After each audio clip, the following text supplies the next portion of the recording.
everybody. Welcome back to the GOAT Fantasy Football Podcast. I'm your host, Jim Neander. Well, thanks for joining us again. We got a great episode for you today.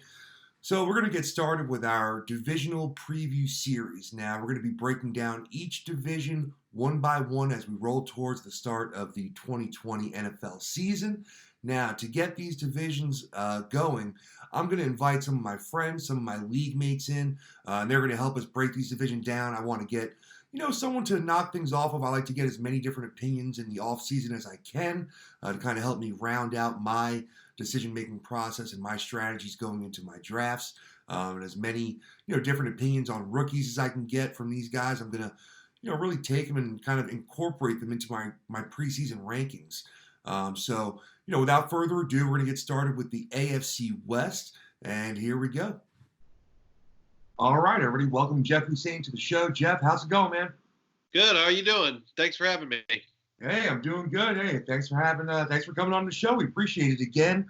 Some of you might remember Jeff from our draft night special we did. Put it out last week, so make sure you check that out for some draft day reactions. We had a great time, and thanks for coming back on. So, as I mentioned, we're breaking down the divisions right now. I'm going to do kind of a deep dive into these divisions and start talking about some, projections and just what we're thinking about these teams going into the season, the hopeful season. I feel pretty good now that we're going to have one. So, let's get it rocking here. We're going to start with the AFC West. I wanted to start with this division because we have the defending Super Bowl champions. Only makes sense to start with the Chiefs. Not only are they the defending champions, they are also a gold mine for fantasy football owners. They had very little turnover this year, Jeff. They're returning pretty much all of their skill players from last year. The biggest difference is that LaShawn McCoy is gone. Now we drafted Clyde Edwards-Helaire from LSU in the first round, at the very end of the first round. So not too many questions concerning the Chiefs going into the year. The main one is assuming, as I think you do, that Patrick Mahomes is going to be an elite quarterback again for fantasy purposes. Do you think he's worth the second or third round draft pick you're going to have to pay to get him? Do you ever think a quarterback's worth that second or third round pick? Well, it's funny you mentioned that because I've always been of the opinion that I could always wait to get my quarterback. And I did a couple mock drafts today, and one of those mock drafts, I took Pat Mahomes, but he fell to me to the eighth pick in the third round. And I'm like, all right, let me see how this team pans out. And I'll be honest with you, turned out pretty good. I really, really did like the team. But there can be arguments can be made for both sides. Now, I'm traditionally of the mindset that we can get quarterbacks later on. I had a league last year that was my best league. I finished 9-4, and last pick of the draft was Josh Allen. So I definitely think that it just depends on what your personal preference is. If you feel you need that, solid quarterback and you can run out there every week, go ahead. If you're like me, you like to stream quarterbacks and play the matchup, obviously you can wait because I would definitely not think about taking him in the first two rounds. Third round, then we can start talking. All right. So, I'm pretty much in agreement. I'm always kind of a late quarterback kind of guy. I wind up streaming sometimes throughout the year, playing matchups, things like that. And that does put you in some hairy positions. I don't, sometimes around week 9, week 10, I am thinking, man, I wish I drafted that early quarterback just to have that, that breathing room, right? That confidence every week that you have a stud out there that's going to be a QB1 more weeks than not for sure. With Mahomes this year, I'm not concerned about him at all, but I'm not going to have him on any of my teams. It's just not going to happen. Second, third round pick, which is the best. Most likely he'll be gone. Exactly. I would think about taking him, but yeah, he'll definitely be gone. That being said, I won't be surprised if I do have other Kansas City Chiefs on my roster. Assuming they're an offensive juggernaut again, and the running back position being such a valuable position in this offense. We've seen it with Kareem Hunt. We've seen it with Damian Williams at times. Pretty much anybody in Andy Reid offense as a running back has a chance to have a great season. They put a first-round draft pick onto Edwards-Helaire from LSU. Really good pass-catching back, which definitely seems to fit the mold, of what Reid wants to do with his running backs. Damian Williams had a relatively disappointing season last year, but then had another excellent showing in the postseason, just like he did the year before. So do you think come week 1, who's the starter, and do you think Edwards-Helaire at some point takes over that job as number 1, and what value does that have? Well, come week one, I think that Damian Williams will be the starter. Barring any, preseason antics, he's got the job. He did such a great job in the Super Bowl. Comes in, and obviously Edwards-Helaire, Clyde. I always forget these names mixed up. But anyway, this guy is superior talent. I mean, when Andy Reid says he looks better than Brian Westbrook, that makes you really pay attention, right? He has apparently all of the talent, and Pat Mahomes wanted to draft him. Andy Reid went to him and asked, at least his reports, right? I said, hey, who do you want? He's like, well, I want this guy. So they went and they got him. So they're all in on this guy. But eventually, he's definitely, we're talking 2021. If you're in a dynasty league, scoop him up immediately. Obviously, he's going to be super, super valuable going forward. This year, he's going to have to earn his way, right? He's going to have to earn his way, but he's also going to be given every opportunity to succeed. I could definitely see him take by week 8. Wow, we could be talking about the CEH or whatever whatever acronym you want to come up with the player that you get these days. And, he's a guy that could become a league winner in that sense. That if the reports early are that he's going to get a lot of work, and it starts as Williams, and then he does overtake that job in week 6, 7, 8. That's the kind of guy that can lead you to the promised land. Absolutely. But I would definitely not be taking him with my first pick of the draft. No. I mean. Yeah. Even if he came out today, even if Damian Williams was cut today, I don't think I'd have, Edwards-Helaire as a first rounder. But I would be thinking about him as an RB1, which might put him into that end of the second round as a, RB number 10, 12, 14. But that's only if you told me Williams was out of the picture, which, for now he's not. So, well, the way I like to describe the situation is you've got the worst and the best, right? So the obviously best situation for him, Edwards-Helaire, is he wins the job outright in training camp. He's week 1 starter. He's going to get 20 touches a game, perhaps maybe 5 to 10 pass catches, receptions, and he goes out and scores 25 PPR fantasy points a week. That could be he could end up finishing top 5 RB. And then, of course, there's the bottom side because he still has to fight Darwin Thompson, and there's one more running back that's still there. The other D. Williams is still there. Darrell Williams. Yeah. I got them messed up last year. I'm looking right at the charts in front of my face. I'm an idiot. But, So, I mean, obviously going forward, I'll be looking to get him in probably the 6th or 7th round. But we're going to know by training camp what his role is when we get through the week 3 of preseason. Once we see that and you have your drafts, then we'll have a better idea of where he would go. Right now, he's going all over the place. So let's assume that Damian Williams is the 1A, and at the very best that, Edwards-Helaire is the 1B, if not the number 2. What value would you put on Damian Williams? Do you think he's handicapped a little bit by the presence of Edwards-Helaire? Absolutely. His value has gone down. He's going to be fighting for the job. It's going to in best ball leagues, early leagues, you're going to be able to get Damian Williams in the 8th or 9th round. It's pretty ridiculous how far he's fallen. Running back 37, I think, on some boards. So that's it's amazing the amount of disrespect some fantasy people have given this guy. And I don't want to disrespect the guy because this is a superior talent we're talking about here, right?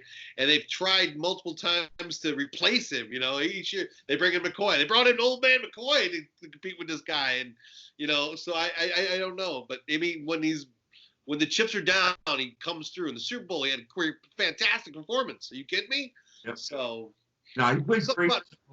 Yeah, I mean, I'm looking forward to seeing what happens with that position specifically, just because it is the kind of position that is a big question mark, but it could have a monstrous impact, at some point in the season.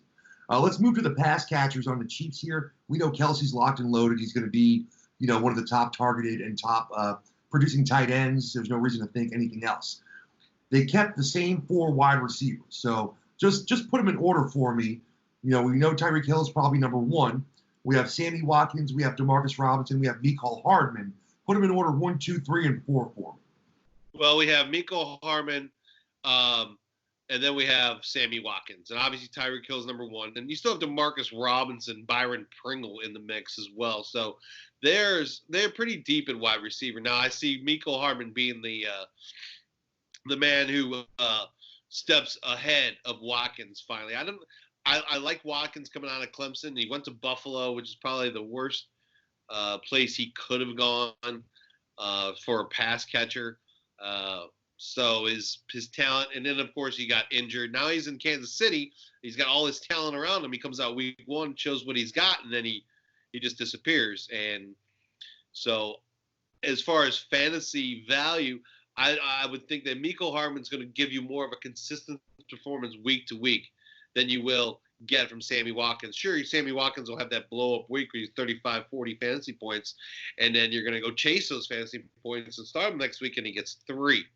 So what I foresee is Mecole having a more involved, consistent role, whereas Sammy Watkins will be used in game situations that his talent will be able to.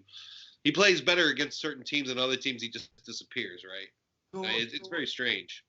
So with Mecole Hardman, obviously, coming out, and I think part of the reason they might have drafted him with Tyreek Hill, there was question marks about his eligibility to play at that point when they drafted Hardman last year. He has kind of a similar skill set, extraordinarily fast guy that's going to make dynamic plays, take these small passes to the house. He did it a couple times last year. Do you think the fact that he's a similar skill set to Tyreek Hill, I mean, do you think of that as a good thing or a bad thing for Hill's specific value where he might lose? This is a turn and burn team. This whole offense is like the greatest show on turf, where you've got all these guys who are just burners, right? I mean, speed kills in the NFL. That's why you see the Raiders taking Ruggs and making him the first wide receiver, because the adage is speed kills. Now, I don't necessarily agree with that, but yeah, I see the Tyreek Hill's skill set is what makes him successful. And if you can get another player that's got the same skill set, you're only going to increase your ability to score points. Yeah. Your threats. They might score 35 points a game this year. Oh, they will score 35 points a game. I have no doubt of them scoring 35 points a game and averaging that all year. I want to have as many Kansas City Chiefs on my team because they score a lot of points, and that's a whole other philosophy I have about that as well. Like, there's certain teams I won't draft, but I digress. Yes, I Sammy Watkins and Mecole Hardman. I'm taking Mecole Hardman. Gotcha. All right, yeah. I mean, if I can get him as a late round, number 4 wide receiver, you're down on my bench, then I'm waiting to see. Yep. I'm going to be on Mecole Hardman in a few of my leagues if I can be, for sure. So. Yeah, it's just there's going to be so many points to go around. All right, man. Let's move it along here in the West. We're going to go out to Denver, Colorado with the Broncos. A lot of new faces on the offensive side for Denver here. They didn't really lose a lot of players. So the big question here is what's going to be the dispersion of the opportunity in Denver, because there are so many new faces just to add to the offense. We really didn't give up any pieces. So, kind of breaking it down, Drew Lock only played 5 games last year. He's 4-1. So, there's a lot of optimism there. The numbers were okay, 64% completion, 7 touchdowns, 3 interceptions. You don't want to, you're not expecting him to jump in and just start going, berserk, but he played smart, he played good football, and he looked all right. He had a good connection with Cortland Sutton. They go ahead, they bring in Melvin Gordon, from the free agent list to an already kind of crowded backfield. They go ahead and draft what a lot of people consider to be the number 1 wide receiver in the draft, Jerry Jeudy. They also spent another draft pick on KJ Hamler out of Penn State. Later in the draft, they get tight end Albert O. I'm not going to give it a shot if you've seen his name. They call him Albert O. But, the thing about him is I know he's a young tight end who normally don't produce, but he went to Mizzou with Drew Lock. And so, there's a little connection there. So every position I look at in Denver, I see chaos. I see too many cooks in the kitchen. So let's start with Drew Lock. I mean, I think realistically he's a guy that maybe you might look at streaming with the right matchups later in the season if it works out that way. Do you see a path towards him being draftable in a redraft league? Absolutely not.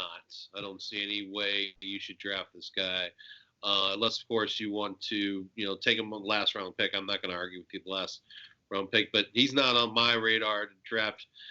I don't view the Broncos as being a high-powered offensive team, at least yet, right? They have to show me they're going to go out and put up 30 points a game, right? Now they may have score 30 points. Defense runs pick six back. They get all. Yeah, they're going to score some points, but are they a threatening offense that I can count on fantasy-wise? No. So, Drew Lock will not be on any of my teams nor any of my targets for fantasy purposes. All right. So, I'm in the same boat. I'm very interested maybe in 2022. Let's see, where all this talent goes. Judy Hamler, Noah Fant. We'll see what happens. But for this year, I think you got to look to the other skill players if you look anywhere. If the Dynasty League, yeah, sure. So let's look at running back, though. So, Philip Lindsay, undrafted. I believe he was undrafted, but had 2 excellent seasons in a row with Denver, 2,000-yard seasons. Pretty much moved Royce Freeman to the back seat, even though there was decent draft capital in Freeman. Lindsay was obviously the better runner and has been a very good running back. There's nothing wrong with his performance. He was the number 19 running back last year, so not amazing, but, he was solid. He had a good season. You bring in Melvin Gordon, you pay him a decent amount of money, not small change for an older running back, $8 million a year, I think. Would you assume it's Melvin Gordon 1, Philip Lindsay 1B, and Royce Freeman way, behind that? Yes, I would pretty much put it that way. You're going to give Melvin Gordon every opportunity to be the starter. They're paying him the money. Philip Lindsay obviously is talented enough. He already won the job once, beat out a bunch of players, so he's going to be in there as well. I could definitely see this being a 1 and 1A or 1B, as you put it, situation where you got first and second down with Melvin Gordon. Sometimes Lindsay comes in on third down. Sometimes you get them both in there where, in a split back formation, or one lines up as a slot wide receiver. I think that it creates competition, and we'll hopefully get some more out of Melvin Gordon and Philip Lindsay. And also, it's just another weapon for. So think of this offense is going to look. I don't think we think they're going to be high-powered, as we said. They're going to be trying to be a smart team that takes care of the ball, plays better defense, hopefully. But when I'm looking at this, and I'm looking at my fantasy team, I don't want Melvin Gordon or Philip Lindsay as my number 2 running back. Like when I'm looking at my team, I'm going to draft them. If I have a running back 1, no matter how good they are, first round, second round, whoever, and then my RB2. If I'm looking down at my sheet and I've got Melvin Gordon as my RB2 this year, I'm not going to be happy. I'm not taking Melvin Gordon in it. Yeah. So I think it's weird. Balls to me, he's like my 3rd or 4th running back. I'll take him, but he's not going to be my top 2, not top 24, I guess you put it. Yeah. Yeah, not the running back you're planning on starting, week in, week out, unless something happens. Yeah, not at all. Not at all. I don't really see. Honestly, that's the thing. You can go up and down this lineup. Yeah. Well, yeah, exactly. I mentioned it before the show. I don't think I'll have any Denver Broncos on my team more than likely. Again, anything can happen. It's all about the value in the draft and where people fall. So anything can happen. But I'll be surprised if any of them, wind up on my roster for a lot of these reasons. Let's move to these wide receivers here and these pass catchers. Courtland Sutton, had a pretty solid year last year, dealing with a young quarterback after Flacco. The number 19 receiver played all 16 games. Really kind of trended upwards the second half of the season. So things are looking, very optimistic for him.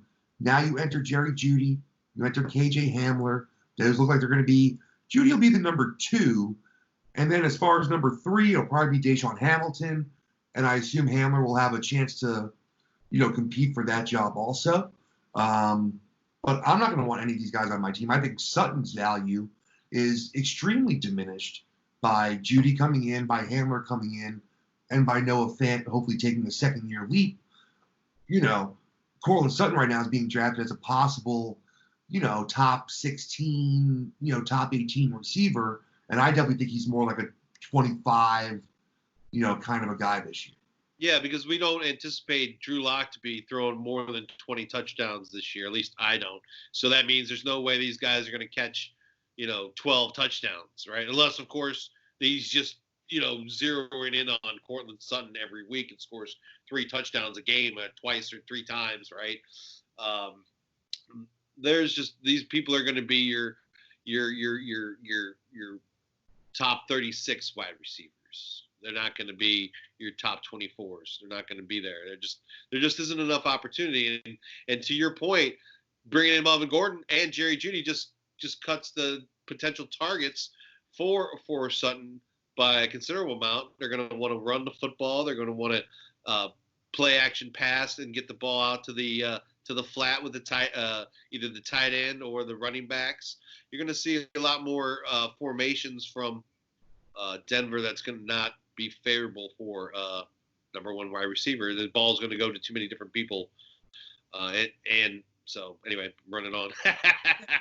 That's definitely what I'm thinking, though. I mean, it's just, like I said, too many cooks in the kitchen, and they're going to be a better football team for these moves. But for fantasy this year, I mean, I could see them winning games 17-13 or 21-17.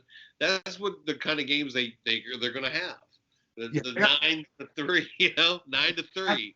Von Miller, that was supposed to be like, such an intimidating, defensive force, and they've got to become that for this team to get better also. So yeah, we'll see if that happens. What was Vic Fangio's there, right? That coach now. Yeah. Defense is supposed to be, stout. So we'll see in the second year in his system if they get better. So, I'm not expecting a lot from Denver, this year. Just for a side note, I feel just for dynasty players, Jerry Jeudy's a super talent that he's definitely worth the I guess second round, third round pick in the rookie draft. Just throw that out there. Yeah, I mean, I think only because of where he landed. I think other wide receivers might be more valuable in dynasty just because of competition. But yeah, he's a top flight talent. I mean, there's no doubt about that. So yeah. All right, let's keep it rolling in the West here. We're going to go out to Las Vegas. We're going to hopefully not drop the O word here. We're going to go with the Las Vegas Raiders. We'll keep it rolling. Beautiful new stadium. They're going to want to make a splash. I was surprised they didn't go for one of these free agent quarterbacks. Honestly, they did, but one of the bigger names. I really think you're opening a new stadium, new city. You want that, that big premier guy.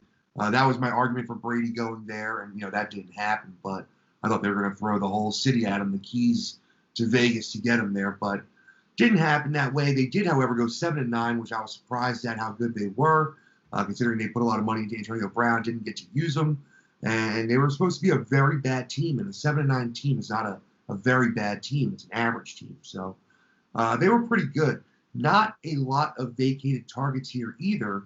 Another team where they added weapons, but didn't really, lose weapons. So on a team that's a mediocre offense, you now have more talent coming in, and I don't know how much more of the pie there is to go around. So I'm a little worried for some of these pass catchers. But let's start with Derek Carr, number 17 last year, not that bad, but I think he's firmly entrenched into that streaming emergency only category. Yeah.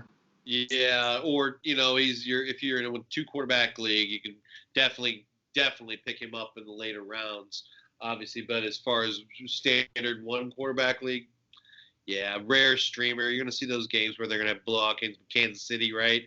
It's 45-33 or whatever. They got the throwing the ball up and down the field. He's going to have a couple of those games, but do I see that? Do I see him as a 35 touchdown performance? No. Do I see him as a possible 25 touchdown performance? Possibly. 25 for the year, 12 interceptions. That's where I'm standing him out at about, I guess, 3,500 yards. But that's, that's going to be hit and miss. You're going to have to gamble each week. Yeah, and you got to hope. I mean, it looked like they were willing to give Josh Jacobs, who we're going to talk about next, they did give him that full RB1 share. He was a 3-down back for the most part. They did. They still had DeAndre Washington and Jalen Richard, so they were getting the dump offs, a little bit more than Jacobs was. But you get that feeling that moving forward, Gruden's going to use him as a 3-down back. And for me, that's where he vaults up into my RB1 status. He will be an RB1 for me in my projections, my first set of projections coming out. I'm going to have him ahead of guys like Nick Chubb and Derrick Henry. And I know a lot of people are going to have them ahead, but he's going to be ahead of those guys for me, and we're going to see where it actually winds up. I think it's going to be like number 10 or so, number 9 on my final projections. Last year, he was number 18 and only played 13 games, so wound up as middle of the pack RB2. Very solid year, 4.8 yards per carry, so looking good there. Got to the end zone 7 times on the ground, has kind of a nose for the end zone. I love the way this kid looks. So, do you think he's an RB1 or you think he's an RB2 or neither? He's 12, 13, 14 RB position. He could be 10, 11, 12. Now, I agree with everything you said, and I just want to throw in there that what makes him so much more valuable this year is now we know his role in the offense. He's going to be the primary ball carrier. There is no threat of a potential timeshare situation from Jalen Richard. He's going to have his role, but you're going to see 20 to 25 touches for Josh Jacobs this year. And any running back like that deserves to be RB1 in my opinion. And I'll take, if I'm in the later end of the draft, I'll be targeting him as one of my possible running backs if he falls to me, taking him right in that area between 10 through 14 as where. Now, my question is like, so where's the tier break? Well, all right, so that's the thing. So I want to talk about the ceiling potential for Josh Jacobs, right? Because I think, if you consider, McCaffrey, Barkley, Elliott, if that's still the top tier, and then there's a little break to Kamara, maybe just below that. Cook. Dalvin Cook. I have him right there, and here's why. Okay. Well, here's why. So, Jacobs last year only had 27 targets in 13 games. It's not enough. 2 targets a game is not going to do it for someone that needs to get into that Dalvin Cook-like, arena, right? But DeAndre Washington is gone. That's 40. That's 41 targets. Yep. And then you have Jalen Richard at 43 targets. That's 84 running back targets that didn't go, to Josh Jacobs. If you're going to tell me that he's going to get a few, from Jalen Richard, he's got a little bigger role and get a lot of Washingtons, and all of a sudden those 27 targets go to 67. Then I think you got an RB8, RB6, kind of a guy, RB5. And so that's what I'm looking at. So for me, the big question is, do you take the big jump in targets or not? If you get the big jump, then you get the big tier jump for him into that top 6. If you don't get the targets, then he's still going to be very good, but then he's in that 13, 14, kind of range. So you think, because if we're going to include the targets and those receptions, 20 to 30 plus receptions, addition 30 plus fantasy points, that could push him into close to the middle of the top 5 in RB potential because of that opportunity, I think. And that's why I guess with him, I find his floor to be very high. His floor is very high for me. I think he's tremendous value at the end of the first round, early second round. It's great to pair up with another wide receiver. I took you had some Joe Mixon and Josh Jacobs, or Aaron Jones and Josh Jacobs, or DeAndre Hopkins and Josh Jacobs. It's pretty solid combination to me. And honestly, I might have Jacobs over both of those guys. I mean, Aaron Jones had an amazing season, but I just started to distrust Green Bay, more and more with the decisions that they make, and that the touchdowns can't be repeated. But I don't want to get on to Green Bay here. So we both agree Jacobs is going to be a very valuable asset for whoever drafts him. It's all about where you get him and what do you believe his ceiling is. We both know his floor with the volume is going to be pretty high there. So his ceiling makes him a top 12 back to me. Or okay. His floor. Yeah, especially for safety, right? If you're looking for that safe pick, he's going to be great. So, and obviously, this is May, right? We'll find out in August if that actually holds true. Yeah. All right, let's talk about receivers here. They grabbed Nelson Aguilar, very, very meh kind of a pickup. I don't think that really helps them that much because Derek Carr is not the kind of guy that's going to, let 3 or 4 guys have fantasy relevance. The best they can do is pull relevance away from the other guys, right? And I think that's what you have here. I do think that, Aguilar being there with Hunter Renfro's kind of ascendance near the end of the year are both going to pull on Darren Waller's ceiling. And then you also have Jason Witten coming in. So Darren Waller is one of my big busts as far as where he's being drafted right now for tight end for this upcoming season. But that's going to be a usage question. So let's just lump every single pass catching option in for the Raiders here. So I want you to put them in order 1 through 4, the most valuable assets here. You've got Darren Waller, you got Tyrell Williams, Hunter Renfrow, and Nelson Aguilar. Not even worried about if you want any of those guys yet, but who do you like as far as their value goes? I like Tyrell Williams to repeat last year, and we have Hunter Renfrow will probably be second behind that. I want to see what Ruggs does in the preseason, right? I want to see what they use him for. They're going to use him as a punt returner. Are they use him as kickoff returners? Are we going to see him on those wide receiver screens? I want to see his role in the offense and how much threat he brings, and that'll dictate what we get from Zay Jones and Nelson Aguilar and Brian Edwards. Yeah. I do find that Darren Waller will be the safety net for Derek Carr. They've already built up a rapport. He feels they're very, very comfortable with each other, as last year is evidence of. So I do expect them to go down, but as far as targets, Darren Waller's targets to go down. But I do believe that Derek Carr's personal relationship and his safety with Darren Waller is going to still make him possibly a top 12 tight end, maybe top 6. So you mentioned a couple of the guys in the draft here. I didn't get to that yet, but thanks for bringing them up there. So Henry Ruggs, first round, went as the first wide receiver off the board, as you mentioned, fastest wide receiver in the class. So they're definitely going for that speed kills. A little homage to Al Davis there, going with the fastest guy in the draft. So they grabbed Ruggs, but they don't stop there. In the third round, they grabbed 2 more wide receivers, or guys that can play wide receiver. You mentioned Brian Edwards out of South Carolina, but just before that, they went with Lynn Bowden Jr. Out of Kentucky. And this guy's pretty interesting because everything I've read about him, I didn't have that much familiarity with him, but he seems to have a little bit of that slash kind of characteristic where he can line up in the backfield for some interesting plays. He actually finished the year at quarterback for Kentucky last year, played like the last 6 or something games at quarterback. So there's a lot of things you can do with him. And it's weird for me to see John Gruden go for somebody that might be a gadget player. I don't see him as that kind of coach. But at the end of the day, bringing more weapons in. Ruggs is a weapon. This kid, Bowden Jr. is a weapon. And that's what they're trying to do, is surround Derek Carr with more weapons to see if he can, get it done, or it's time to move on. I thought they would have moved on this year, but they didn't. They brought in Mariota for a little competition. But I think the job is Derek Carr's unless he really falls on his face.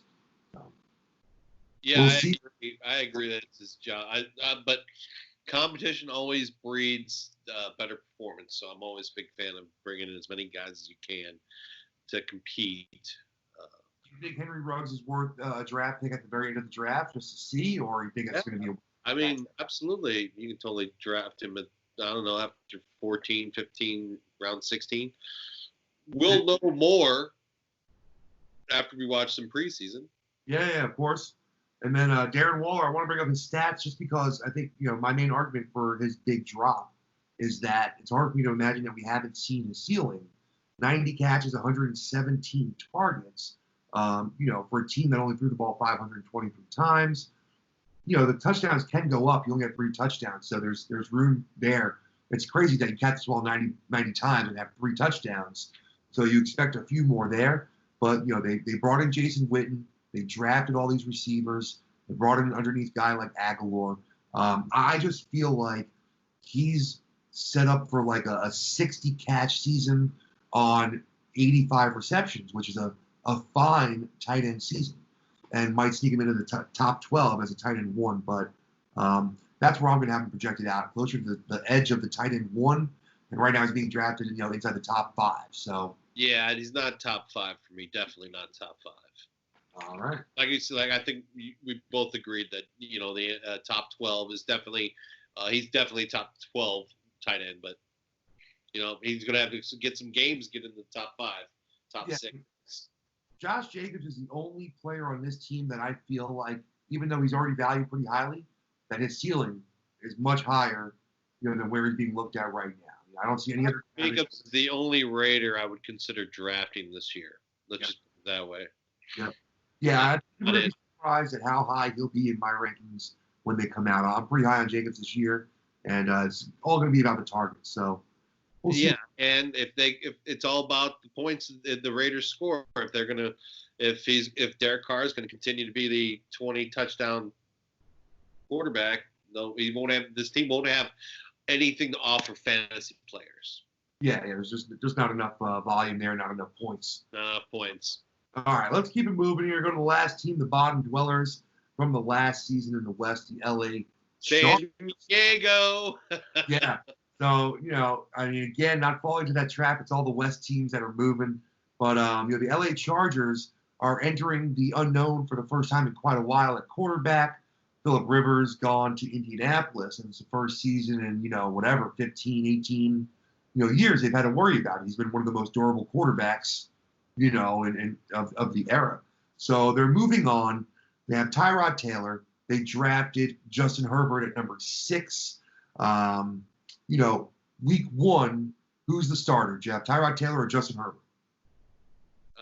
Well, all signs point to Tyrod Taylor. They brought him in. They paid him the money. Money talks, so we're going to go with that. Justin Herbert, it's possible to beat him out. I think Tyrod Taylor has more talent physically. He's been able to scramble. He's not the future of this franchise by any stretch. Maybe Justin Herbert beats him out. It depends on what kind of offense they want to run. Tyrod Taylor he is more of the Lamar Jackson type of quarterback. They have that. They're going to run the option a lot more than you have your prototypical NFL pocket passing quarterback. So that's the direction they want to go philosophy wise. Then that's going to be great for Tyrod Taylor. If they're trying to turn him into a pocket passer, that's not going to happen. Well, let me ask you just purely from fantasy football perspective. As far as value? Well, no. As far as the rest of the weapons go, as far as the running backs, they have a lot of skill. I mean, this is for a young quarterback. Austin Eckler can shoot. Are you talking? As far as I have to see him in action, right? But without seeing him in action, I mean, I think that having a prototypical pocket passer of any quality, I think has more value to their weapons than a Tyrod Taylor does. Exactly. What are they going to run though with Tyrod Taylor? He's not this quarterback. So, all right, let's assume, because I do think you're right. I think especially with the unknown right now, as far as preseason and workouts and learning the system for a young quarterback, I think Tyrod Taylor will start, as the quarterback. And, I agree. Yeah. Yeah, and you don't find a lot of 5-11 teams that have weapons like Austin Eckler and Keenan Allen, Mike Williams, Hunter Henry. So it's a great base of skilled players to have to get started, whether it's going to be Herbert or Taylor. Moving to your running backs, I don't think either one of us think that whether it's Herbert or Tyrod Taylor, neither of these guys are getting drafted as a quarterback. Neither one of these guys are going to be anything but bait at the end of the year if you really need a streamer. Yeah. And they're all of a sudden playing well, and all of a sudden the matchups. They're playing Miami in week 16 or something, right? Yeah. So Austin Eckler, the number 6 running back in 16 games last year, had an amazing season. Gordon sat out the first 4 weeks, but even once Gordon came back, although he took on the bulk of the carries again, Eckler was very, very involved in the offense, especially on the receiving side, and had really an amazing season from that side. So, Eckler, 557 yards on the ground, 3 touchdowns, only 4.2 yards per carry, which is a little bit worrisome going into this season, but 92 receptions for 993 yards and 8 touchdowns from the check down king himself, Phillip Rivers. So moving into this season, Melvin Gordon is gone. Melvin Gordon's 55 targets are gone. So not only do you have 108 targets for Eckler, you had another 55 for Melvin Gordon. That's 160 plus backfield targets. You're not going to have that with almost any other quarterback in any position at all. So what's Austin Eckler's value to you? Where do you think you slot him in? Is he an RB1? Is he an RB2? Or do all these factors just drop him out of that altogether? Well, he's going as an RB1, RB2, 12, 13. That's where he's going right now. Now, I'm not taking him at that spot. It's too risky for me. We don't know how productive this offense is now going to be under Tyrod Taylor. They could seriously regress and not score a lot of points this year, and they're in a really tough division. A lot of teams have stepped up, so he's going. To me, he's too high. If you get him in the third round, yeah, that's great. I don't want him as my top 2 running back. No, I don't. So even in the third round, though, if he's not going to be your top 2 running back, that means you went, RB, RB, RB. Yes. So that means he's your flex. Yes. If I go 3 running back, like if he's there, and I mean, if he, like I said, third round, right, 24 to 36, I guess. And as far as what picks you want to take them in, if you're doing 0 to 200, or 1 to 200, right? He's going to fall down, for me, pretty far down my board. He's going to wind up closer to RB 24, 25, something like that. I don't trust any of it for all the reasons you mentioned. So many things going on. One, I didn't like the yards per carry, last year when he had his opportunity. He's not going to have 100+ targets. I can't imagine that happens again. Like I said, very few people throw to the backfield that much. And it's just going to be a worse team. It's not going to be a good team this year at all. I don't see. They were 5-11 last year. They'll probably be something similar this year. And I just want to know. Tyrod Taylor is not an upgrade at the quarterback position. From Phillip Rivers. No, he's not. I mean, there might be some games where he looks better. However it works out, they're going to be a 5 or 6 win team. I mean, I see it being that much better. So, and in fantasy, it's all about the offense scoring points, and I don't see them scoring a lot of points. So let's move on to their pass catchers here, because for the last number of years, this has been a gold mine for fantasy, right? I mean, you go to the Chargers. If you're a Chargers fan, you're probably always pretty upset.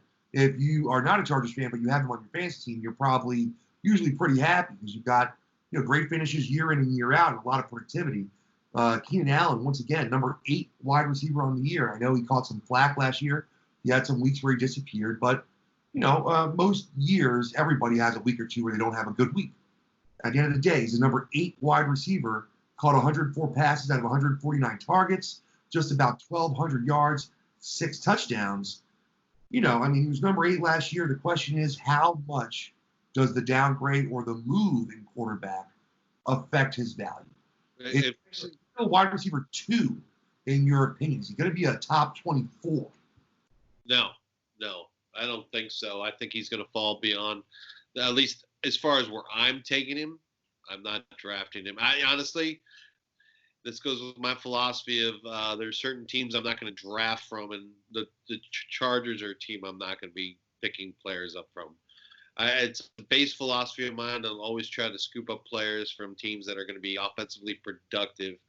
And Austin Eckler will be the most productive fantasy player on the Chargers. And Keenan Allen takes a hit. Mike Williams takes a hit. Now, these guys are talented, right? They've been out there killing it for years, right? I've had Keenan Allen in many leagues, and he's killing it.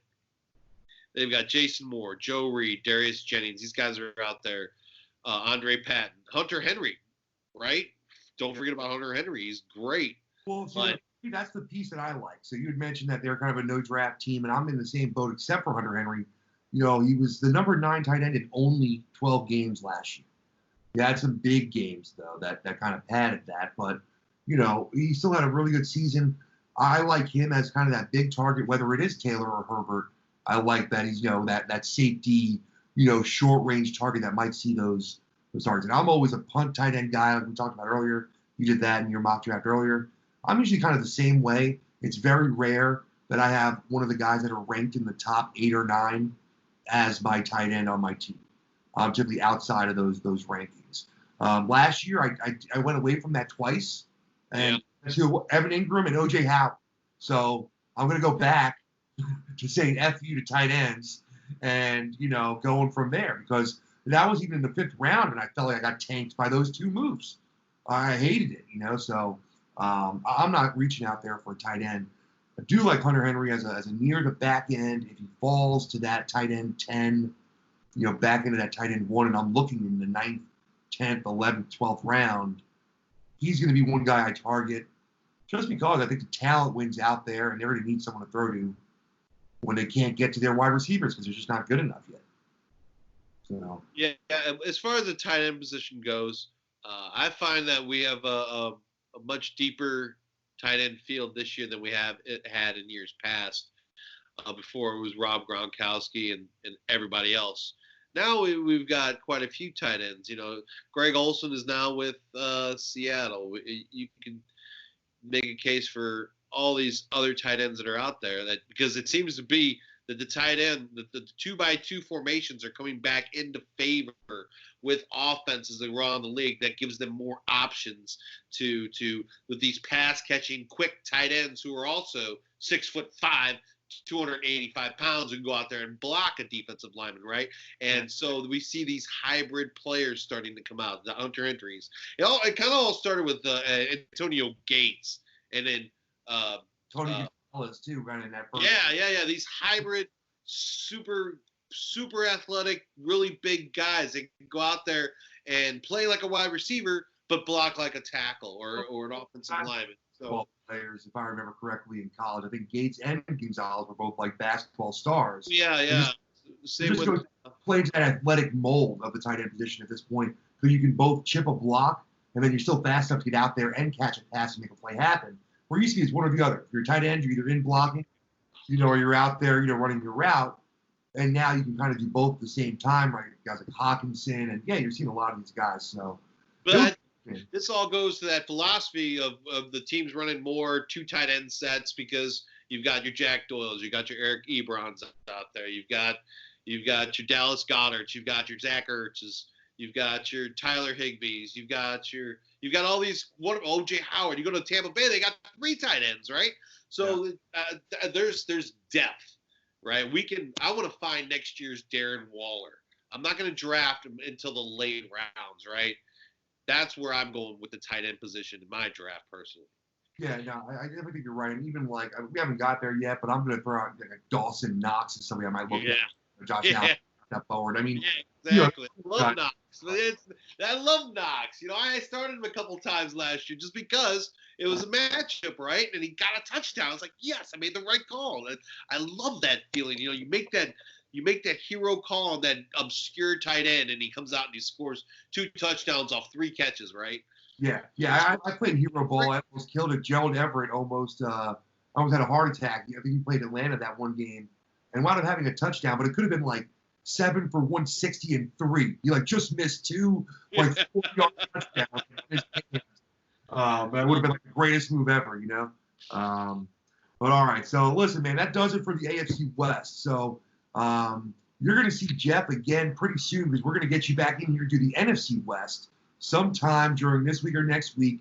As I roll through the AFC, we're going to get you back in here. The NFC West is another really, really fun division for fantasy football.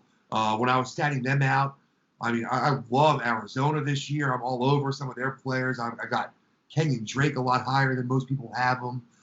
Seattle, I've got DK Metcalf above Tyler Lockett in my projections right now. Lots of fantasy points in the NFC West to go around with all that talent in San Francisco, and it's going to be nice. A lot of running back points out of that division going to come this year. So it'll be fun to go over that. So look for that soon, everybody. I'm going to let Jeff go here. Jeff, we appreciate it, and we look forward to seeing you soon, man. All right, hey, thanks for having me. It was great. All right, man. Talk to you later. All right. All right, everybody. That's going to do it for today's show. Thanks again, Jeff Hussain, for your time. We appreciate it, and thank you, everybody, for tuning in to the GOAT Fantasy Football Podcast. You can go ahead and find me down there on Twitter at the GOAT FF Podcast. You can also find me, your host, at Jim Neander. Go ahead and let me know your thoughts, comments, questions, and concerns about the show. And make sure you follow up with the rest of the divisional series previews. We've got the rest coming very, very quickly. We're going to get all 8 of these divisions done and uploaded to you over the next week and a half or so. This way you can start making your own projections. I know some people do their drafts earlier in the off season.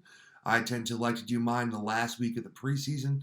But, a lot of dynasty drafts and rookie drafts, things like that going on. So go ahead and make sure you join us for the rest of these shows. We appreciate you supporting us.